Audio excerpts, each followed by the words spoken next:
Hello guys, so now let's start our next topic. So we will today study about can matter change its state, and we will discuss about the effect of temperature and pressure on states of matter. Okay, so here there is a question that can matter change its state. इसका मतलब कि क्या जो matter है वो अपना state change कर सकता है या नहीं, मतलब जो सॉलिड फॉर्म में है वो लिक्विड फॉर्म में चेंज हो सकता है या नहीं, लिक्विड से सॉलिड में या सॉलिड से लिक्विड में, लिक्विड से गैस में या किसी भी फॉर्म में, जो तीनों हमारे स्टेट्स ऑफ मैटर है उसमें इंटरचेंज हो सकते हैं या नहीं. So the answer is yes, they can change from one state to another. एक सिंपल सा एग्जांपल मैं लूंगी, जैसे कि वाटर जो कि आइस फॉर्म में होता है, सॉलिड स्टेट, ठीक है, वाटर जो कि ये लिक्विड फॉर्म में होता है, और वाटर वेपर्स ये किस फॉर्म में होता है, गैसियस स्टेट.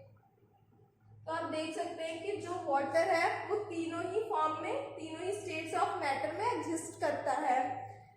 सॉलिड के फॉर्म में वो सॉलिड स्टेट में मीन्स वो आइस की तरह होता है, लिक्विड में वो वाटर, और गैसियस स्टेट में वाटर वेपर्स. ठीक है, अब हम देखेंगे कि effect of temperature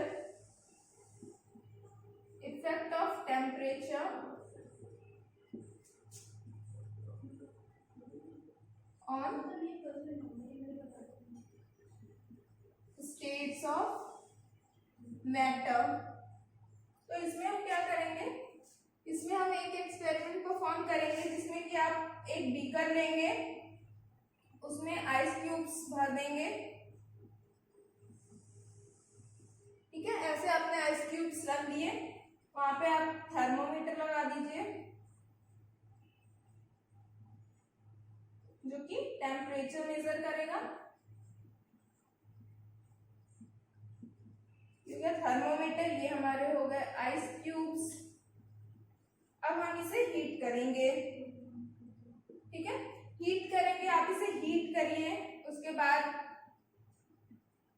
temperature note करिए जब ये मेल्ट होना स्टार्ट हो. ठीक है, नोट दी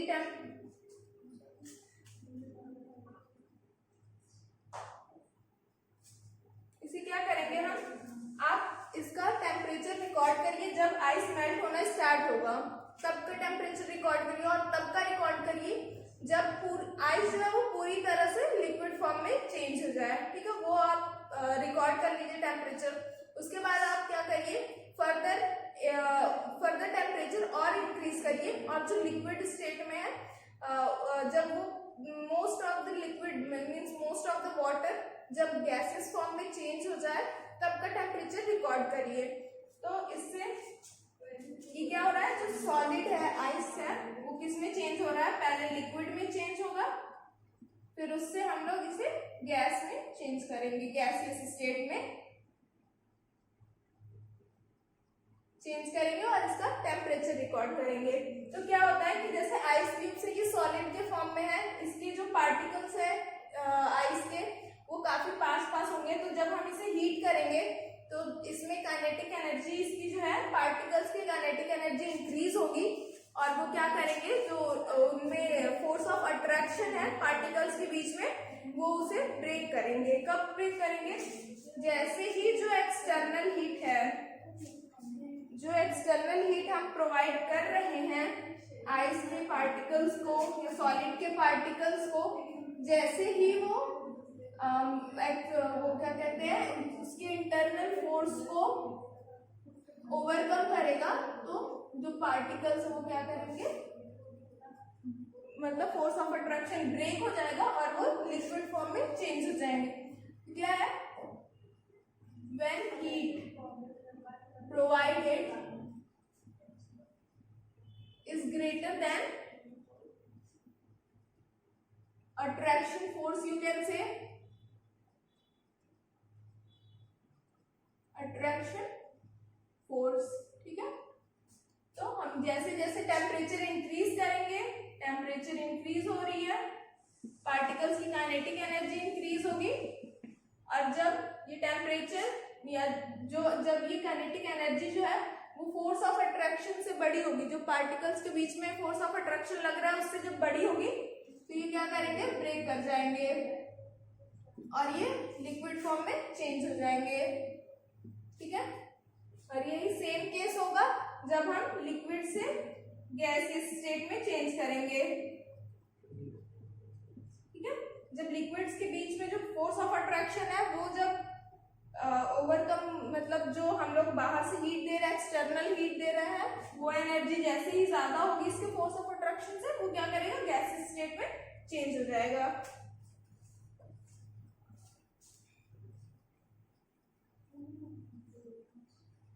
और जब हम किसी सॉलिड को लिक्विड में चेंज करते हैं, जब हम सॉलिड को लिक्विड में चेंज करते हैं, तो जो the minimum energy that is required to change the solid state to the liquid state is known as melting point. ठीक है, at atmospheric pressure atmospheric pressure पे रहेगा, और जो मिनिमम टेम्परेचर रिक्वायर्ड होता है सॉलिड से लिक्विड में चेंज करने के लिए, उस टेम्परेचर को उसको क्या बोलते हैं, boiling, melting point.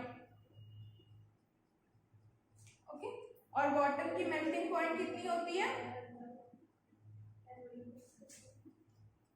Waters melting point, water की मेल्टिंग पॉइंट होती है 0 डिग्री सेल्सियस, और you can say 273.15 kelvin. Kelvin में हम इसे इतना लिखेंगे और सेल्सियस में 0 डिग्री सेल्सियस। और जब भी हमें इसे हम जब न्यूमेरिकल्स में सॉल्व करते हैं, हम इसे राउंड फिगर में क्या ले लेते हैं, राउंड फिगर में हम इसे 273 ही लेते हैं। ठीक है, और जो मेल्टिंग पॉइंट होता है वो क्या डिफाइन करता है कि कितना ज्यादा अट्रैक्शन फोर्स है पार्टिकल्स के बीच में। ठीक है,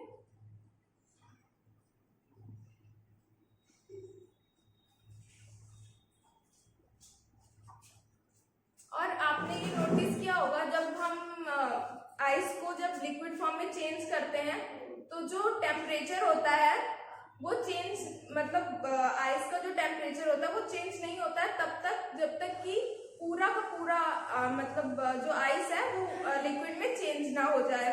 तो ऐसा क्यों होता है, क्योंकि जो क्या कहते हैं, जो पार्टिकल्स या जो बीकर है, जो सिस्टम है, पार्टिकल्स जो होते हैं वो क्या करते हैं, जो हीट एनर्जी हम बाहर से प्रोवाइड करा रहे हैं वो उसे मतलब वो उसे अक्वायर कर लेते हैं, और वो हीट को कंज्यूम करके वो क्या करते हैं, पार्टिकल्स जो है वो उसे, जो फोर्स ऑफ अट्रैक्शन इनके बीच में है उसे ब्रेक करने की कोशिश करते हैं। इसलिए जो टेम्परेचर होता है वो चेंज नहीं होता है जब तक कि मेल्ट ना हो जाए आइस लिक्विड फॉर्म में। ओके, और इसी को हम लोग क्या कहते हैं, लेटेंट हीट ऑफ फ्यूजन। ठीक है, लेटेंट इस वर्ड का क्या मतलब होता है, इस वर्ड का मतलब होता है हिडन। ठीक है, इसका मतलब होता है हिडन, क्योंकि जो हम लोग बाहर से हीट प्रोवाइड कर रहे हैं वो तो आइस के पार्टिकल्स या मैटर के पार्टिकल्स ले रहे हैं, तो और इसलिए उसे क्या कहते हैं, हिडन। तो ये लेटेंट हीट ऑफ फ्यूजन क्या हो गया, मतलब हिडन फॉर्म में रहता है। ठीक है, तो इसको हम लोग कैसे डिफाइन करेंगे, लेटेंट हीट ऑफ फ्यूजन, तो the energy required to convert 1 kg of solid to liquid form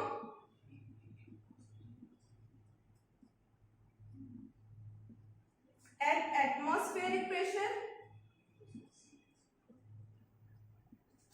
and at its melting point।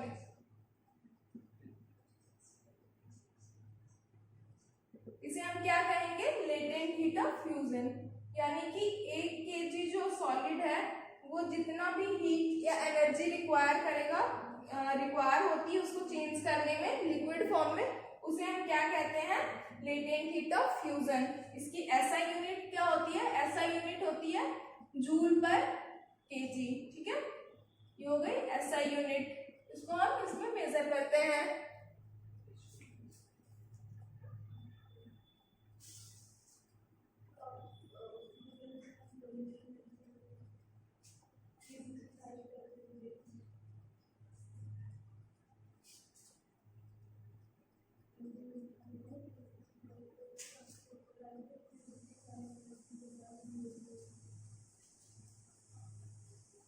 और एक फैक्ट है, क्या है, the energy of liquid at 0 degree Celsius is greater than the energy of solid. ठीक है, at the same temperature, at the same temperature. ऐसा क्यों है, क्योंकि जो लिक्विड होता है वो क्या करता है, जो लेटेंट हीट है वो मतलब लेटेंट हीट तो एक्स्ट्रा एनर्जी हो गई, वो उसे गेन कर लेता है लिक्विड, इसलिए इसकी एनर्जी जो है वो सॉलिड की एनर्जी से ज्यादा होती है। ठीक है,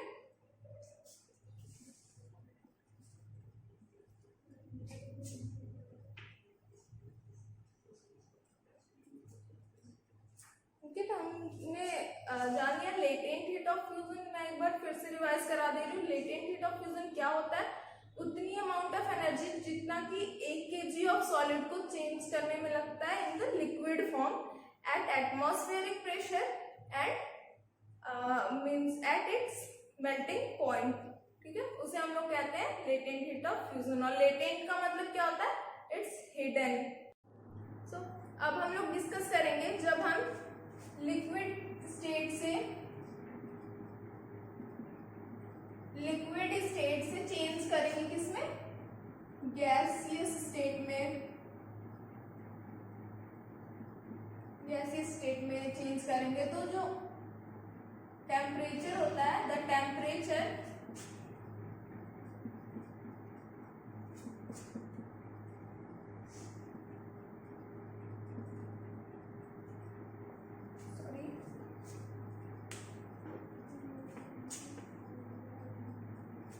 the temperature at which liquid starts boiling at atmospheric pressure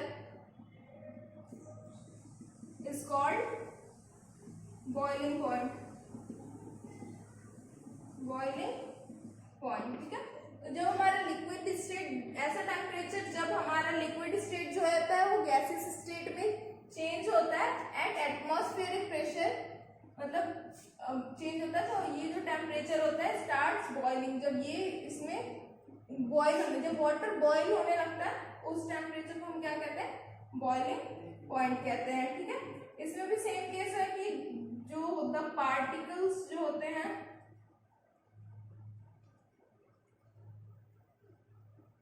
of gaseous state have more energy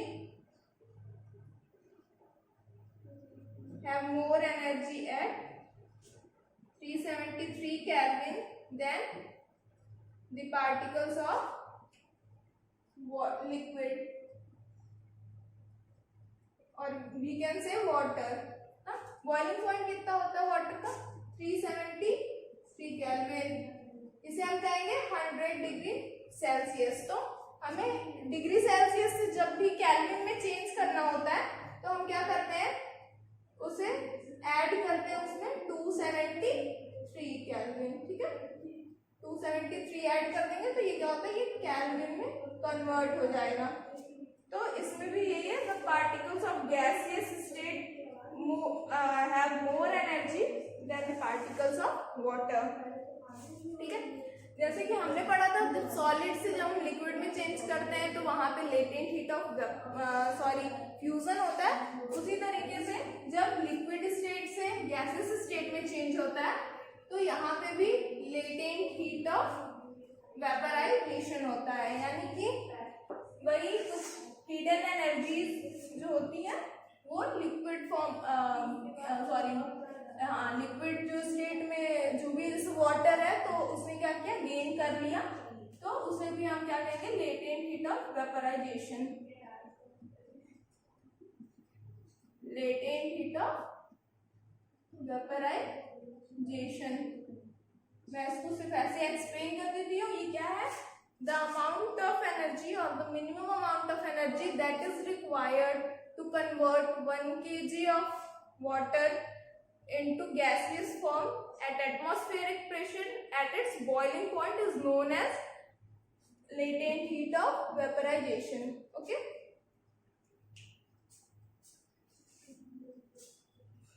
तो हमने क्या देखा कि जो हम क्या स्टेट्स ऑफ मैटर जो है, सॉलिड है, लिक्विड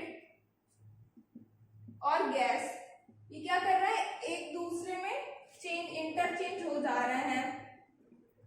अगर हम सॉलिड को हीट करेंगे तो वो लिक्विड में कन्वर्ट हो जाएगा, लिक्विड को हीट करेंगे तो वो गैस में कन्वर्ट हो जाएगा। अगर हम उल्टा प्रोसेस करें, यानी कि हीट कर रहे हैं तो वो नेक्स्ट फॉर्म में जा रहा है, तो यहाँ से यहाँ लाने के लिए, रिवर्स प्रोसेस कराने के लिए हमें क्या करना पड़ेगा, उसे कूल कराना पड़ेगा। ठीक है, तो हम लोग अगर हमारे पास गैस है, उसे हम कूल करा रहे हैं तो क्या हो जाएगा, लिक्विड में बदल जाएगा। लिक्विड है, उसे कूलिंग करेंगे तो वो सॉलिड में बदल जाएगा। ठीक है, तो ये क्या हो रहा है, एक दूसरे में चेंज हो जा रहे हैं। अब हमारे पास आते हैं कुछ प्रोसेसेस, जैसे हम लोग डायरेक्ट डिस्कस करते हैं कि अगर सॉलिड से लिक्विड में चेंज हो रहा है तो उस प्रोसेस को क्या कहेंगे, लिक्विड से गैस में चेंज हो रहा है तो उसे क्या कहेंगे।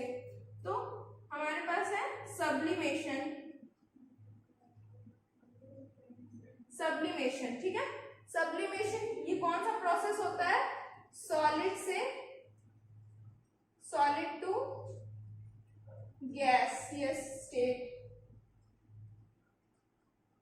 जब हम डायरेक्ट सॉलिड से गैसियस स्टेट में चेंज करते हैं किसी भी मैटर को, तो वो क्या प्रोसेस कहलाता है, सब्लिमेशन। जैसे कि कैम्फर होता है, अगर आप कैम्फर को थोड़ा सा भी हीट करें तो वो क्या होता है, वो डायरेक्ट जो होता है सॉलिड फॉर्म में होता है और वो तुरंत गैसियस फॉर्म में चला जाएगा।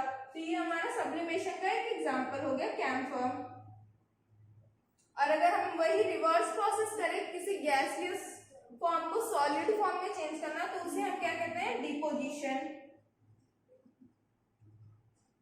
डिपोजिशन, ठीक है, जैसे कि हमारे पास क्या होता है, ड्राई आइस एक एग्जांपल है। ड्राई आइस क्या होता है, हम लोग ड्राई CO2 को कहते हैं ड्राई आइस। उसको क्या कहते हैं, अगर हम लोग एक्सट्रीम मतलब काफी प्रेशर दे तो वो डायरेक्ट क्या होता है, सॉलिड से लिक्विड में सॉलिड से गैस में चेंज हो जाता है without any change to liquid state.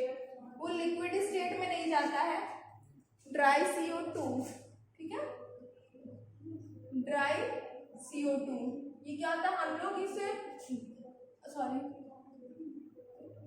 Dry ice, हम इसे क्या कहते हैं, ड्राई आइस भी कहते हैं, ड्राई आइस। ठीक है, ड्राई आइस क्यों कहते हैं, क्योंकि ये एक तो होता है कि ये डायरेक्ट सॉलिड से गैस में चेंज हो जाता है without any change in liquid form. ठीक है, और ये बहुत ही ज्यादा ठंडा होता है, कोल्ड, एक्सट्रीम कोल्ड। ठीक है, इसका यूज, ड्राई CO2 का यूज हम लोग कहाँ करते हैं, जैसे कि देखा होगा कहीं, जैसे कि आइसक्रीम वगैरह होता है, उसको हमेशा ठंडा रखने के लिए हम लोग इसका यूज करते हैं। तो हमने क्या क्या देख लिया अभी तक, हमने सारे ट्रांसफॉर्मेशन देख लिए कि सॉलिड स्टेट से लिक्विड स्टेट में चेंज हो रहा है, लिक्विड से गैस में चेंज हो रहा है, डायरेक्ट चेंज भी हो रहा है सॉलिड से गैस में। उसका एग्जांपल जैसे ये सॉलिड CO2, इसको हम प्रेशराइज करते हैं, जब प्रेशर देते हैं बहुत ज्यादा तो ये किसमें चेंज हो जाता है, गैसियस फॉर्म में। ठीक है, ये सॉलिड CO2 है, इसको हम लोग ड्राई आइस कहते हैं। अब हम इसका एक पूरा छोटा सा एक चार्ट बना लेते हैं, सॉरी डायग्राम, जिससे आपको और क्लियर हो जाए।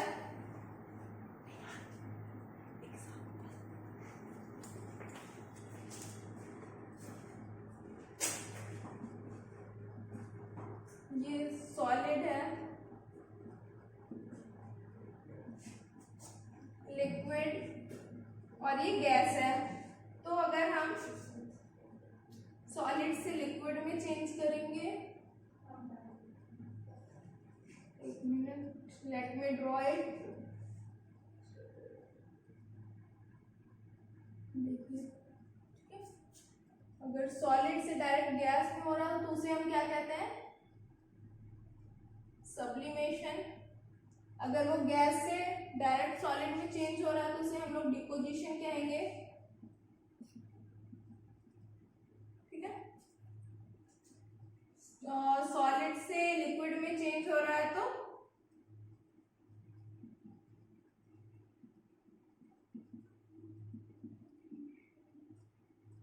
और लिक्विड से गैस में, सॉरी, लिक्विड से सॉलिड में चेंज हो रहा है तो सॉलिडिफिकेशन।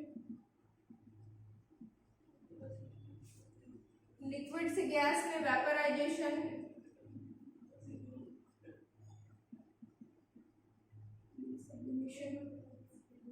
ठीक है। और क्या रहेगा, गैस टू लिक्विड, इसे क्या कहेंगे, कंडेंसेशन। और लिक्विफिकेशन हम इसे क्या कह सकते हैं, फ्यूजन भी कह सकते हैं। ठीक है, डिपोजिशन है, आप इसे डीसब्लिमेशन भी कह सकते हैं।